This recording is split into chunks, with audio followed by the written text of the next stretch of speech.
Starting off with simple things in C#, the first thing that we will learn are variables.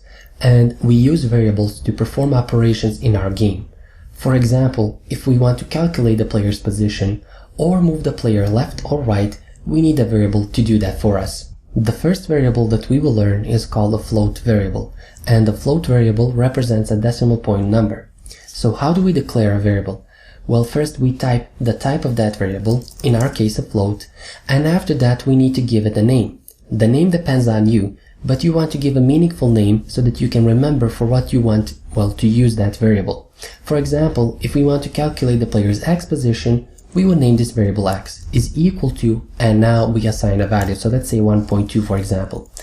One important thing to know about the float variable is that we need to add f at the end, or otherwise Unity will complain.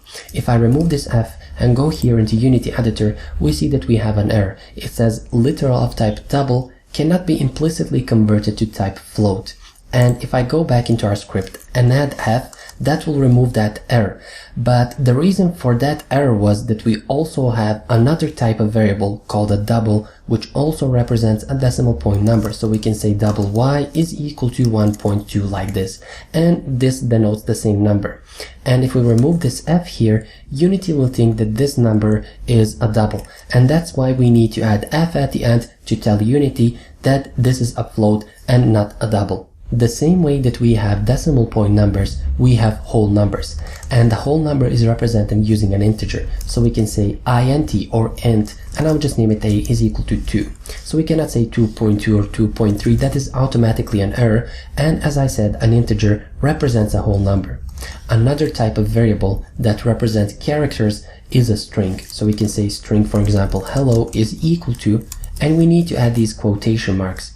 What we type between these quotation marks is what this string will represent. So for example, if we type hello, this string represents this hello here.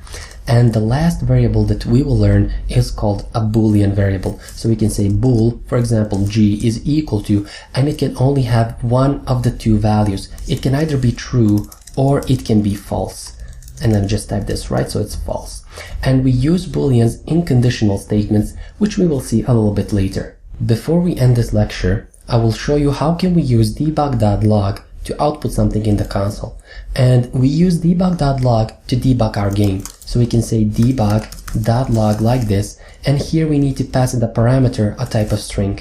Now don't worry about parameters, we will learn about them when we learn about methods. And we can write something like debugging our app like this. If I go back here into Unity Editor, before I execute this script, I need to attach it to a game object which is in our scene. And we see here that we have our camera, which is also a game object. So I can drag it over here if I see it in the inspector panel, or I can drag here in the hierarchy panel, attach it to our camera, and we see that, we have a script attached to our camera.